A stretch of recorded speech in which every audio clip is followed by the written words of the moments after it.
Welcome along to our first session here on Full-Time. Want to send a shout out going out to our sponsors, Racecrack Motors, of course. They're down on Grey Street. Go and check them out. Right, we welcome, of course, first of all, our man, Rao Walker. Morena, bro.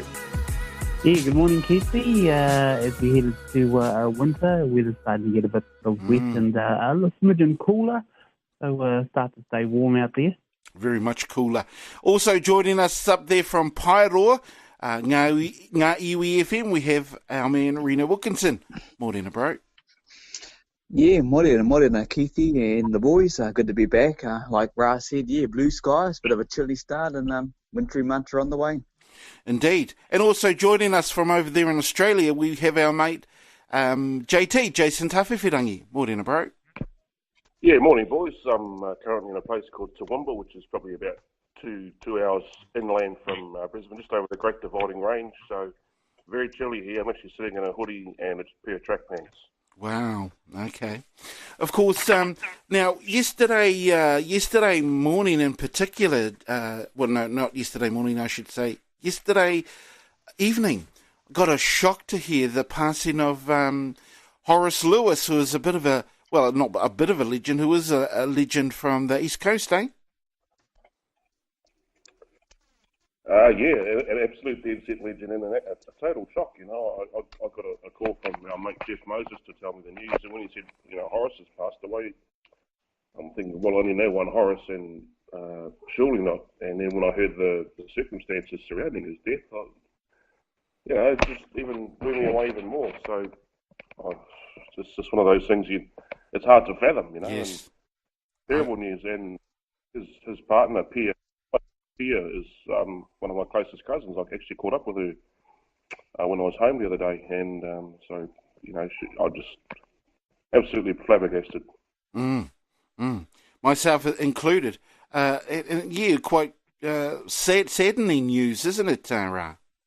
Yeah, it is, Keithy. You know, the Covey horse condolences out to the whānau, all right? You know, he was pretty iconic up this way, and, you know, more than just being a great footy player, he was a top bloke too. He had a heart of gold, and be sadly missed, taken before his time, the Cuzzy, and you know, really sad. You know, as I say, you know, the coast, you know, good memories of you know, those rugby days, and a lot of fun overseas are sending them their condolences as well, and gone taken before his time, Keithy.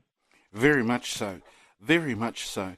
And I guess it's a good way is at least today we can kind of remember certainly some of the things that he achieved.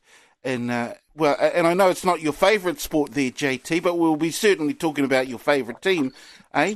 Ngāti Porou East Coast? Yeah, look, that's just one of my silly personality traits. When it comes to things like this, you know, you put that sort of stuff aside. The big horse, just an absolute legend of East Coast Rugby, played, you know, well beyond his time in terms of his age for Hikurangi up the coast there in the coast competition. Was very much loved by everyone up there, and you struggle to find someone that'll say a bad word about Horace, and in fact, you probably.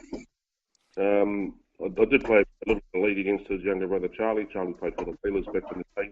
And even Buster, the other brother, Mark, he played a couple of seasons on the wing for the Whalers. But, like I said, mate, just an absolute shock. And as Ra said it perfectly on time. No, completely flabbergasted by him. And, of course, like JT would have said, he certainly brings back some very fond memories playing for Hikurangi and also for the coast too, Ra? Oh, yeah, he does, Keith, and, you know, no doubt Reen would have seen him sort of rummaging through when they would have come up against the swamp boxes, Kings Valley swamp boxes, you know, the coast when they were sort of on a roll, and, I'll tell you, you know, sort of, you know, he was just so much sort of grit and, you know, that real coast tenacity that we like to sort of impart in a lot of our players from up there, and, you know, one of those role models for a lot of the young up-and-coming coasties coming up as well. Yes, it's definitely a sad loss. There would have been some interesting clashes at the very least between East Coast and Thames Valley there, Reno? Yeah, a lot of history there, mate. I reflect on the years when the Sky Blues were dominating, and they had a great team going on, great whānau support as they always do.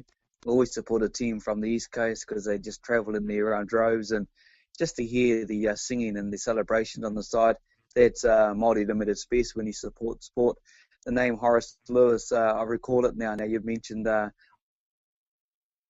recent coming these ways, and kind of epitomise the team, and well respected and as such as well. And like Ra, just kind of role model for many. And I know they've had the Lowe's as a club at the moment or recent, but I've seen them driven ahead obviously through technical gains, and just want to wish them all the best and going through this sad moment for a well-known name on the coast, Horace Lewis. Absolutely. Big name up there on the coast, isn't he, JT? Yeah, definitely, Keith. I actually remember when I was a young fella at TOT, I remember him and Mark both being in the boys' high school first 15, and they had a pretty good side for a couple of years there too. But yeah, one of those guys that, you know, Ra said, just a heart of gold, just a great personality, really warming sort of a guy, and you know, it's just a terrible thing to have happened, and way too young. You know, I guess if there is a message out of this, it's to everyone out there to look after themselves, get your health checks. And us folk, you know, as well. You know, we're all getting around that age of 50. I think Ralph's there and Reno's not far off. So look, there is a message out. Let's just look after yourselves, boys. And you know, they might say 50 is the new 40, but in terms of where we were, you know, 30 odd years ago, where the male lifespan was, you know, it was up to about 70 or 80 when I was dropping off at 50 and 60. It's not a good thing. So, yep, I guess the challenge is to all us so-called staunch males out there, go to the doctor, get those checks done, you know, like a K, get a warrant of fitness, so, and just keep on top of things. Yep, absolutely. Good message there, Ra. Look after yourself, bro? It is, Keithy. I mean, you know, that old adage, that old saying, it's your most valuable position. Nothing else really matters without your health and being, and you know, at the top of it.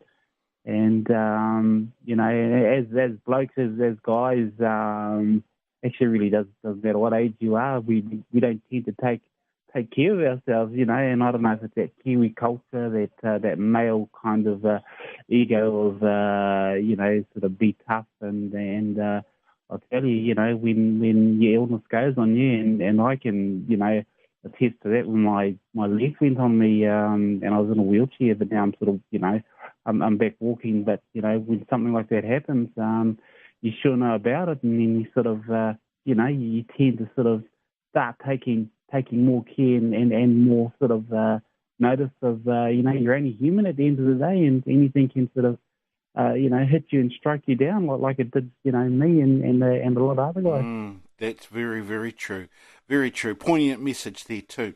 Well, what is interesting is I'm at the moment kind of looking at a photo that Horace Lewis is in with the Northern Māori team. I'm not sure exactly what year it was, but in this photo along with him are guys like Steve McDowell, Glenn Osborne, Eric Rush, Robin Brook, Zinzan Brook, and, you know, so obviously he got to play at quite a high level there, JT? Yeah, I think he might have played a couple of seasons up at North Harbour too, from memory. Poverty Bay Rugby Union on their Facebook page posted some of the teams he made, and one of them was actually the New Zealand Māori team. So, yes. Yeah, obviously, definitely a talent, and one, not to just say it again, mate, cut short of his time, unfortunately. Oh, very much so. One of the, you know, for me, the memories, I suppose, of, I guess this might be the same for you, back in, I think it was 99 and 2000 when East Coast, you know, boy, they were at the top of the game when we were in 3 divisions. Of course, they were winning Division 3 twice in a row, 99 and 2000. And, you know, those were back in the Joe McClatchy days when he was the coach. Defeating Poverty Bay in the final up there in Ruatoria, 18-15, I think was the score.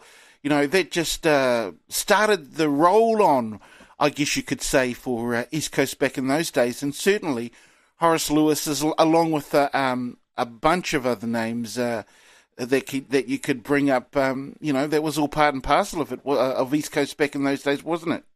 Yeah, it was, Keithy, glory days, and may they long continue, in the future. But no, you're right, and as much as us, I believe the coast like beating teams like Reims Province, the Swamp Boxers, and Horace and all of them. We especially, the coast especially love their local derbies as most, teams that live close to each other enjoy, and they always sort of had a soft spot for Poldy Bay, you could say, but on the field you'd never notice it sort of thing. It was that sort of, brother against brother, cousin against cousin type encounter that we see all around the place. And those days of the Sky Blues when they want to roll, and they were sort of bringing a lot of hope, faith, and joy to a lot of the communities on the coast there. And I hope in memory of the Cowboy Horse, the coast have another successful season this year. It'd be good if they could sort of repeat those glory days. I know Reno will be hoping the Swamp Foxes have a good one. They've had a couple of good seasons, so we'll see what sort of pans out in this year. Yeah, they have actually, haven't they? Over the last couple of years, the Swamp Foxes, Reno. Yeah, you're right. It's kind of been built up in progress, and we had the former All Black Frank Bunch showing his, obviously his knowledge of the game and expertise, and help the process go through. They're stuck with the same mold, same team for this year as well, the same coaching structure. But I can let you know they've signed a Frenchman, which New Zealanders love to hate, the hooker, who's a legend over there in France, Raphael Ibanez. He's now the new assistant coach of the Thames Valley Swamp Foxes. So there's some big news coming through. And, you're just talking about the East Coast team of 99, 2000. Wonderful times. I remember coming to your radio station, and I still had that little tonga I kind of put in my pocket when I left your station that Ra gave me. The East Coast, one you borrowed, right. East Coast scarf East Coast one, in the flag. I love their team, mate. What I loved about their team back then is I like watching teams who struggle and then come through, and then, of course, with the occasion, win. I've just been through that last year with our Swamp Foxes, and to see the whānau support, East Coast is most probably one of the best that does that when it comes to rugby, is at that level. You can't take nothing away from the support and the whānau support, and how they get behind their team when they travel. Mate, they travel, the coaches are in town, the guitars come out, the tunes, the just everything that's familiar with the team. But, we look forward to another Heartland Championship. We've just got into our club footy here at the moment. The youth have just started here as well. I was last night, actually, with my team, our first hit-out for my underage team that I coach. And, man, like I say, our support, we had a huge support of Pidal people in Waihi. More Pidal there than Waihi, but we come away with the result. At that level, for me, it's all about participating and enjoying the game. You win, you lose, you lose. You just carry on and get the kids out there. So, Horace has left, I would guess, is a role model. I reckon the game will carry on, and I wish East Coast all the best through the Heartland Championship. One of the things that I remember in particular about back in those days, and I'm not sure if you do yourself, JT, is I think the unity that East Coast, the East Coast rugby team at that time did for the Ngāti Porou people around the country, around the Motu. They would, especially at their away games, they would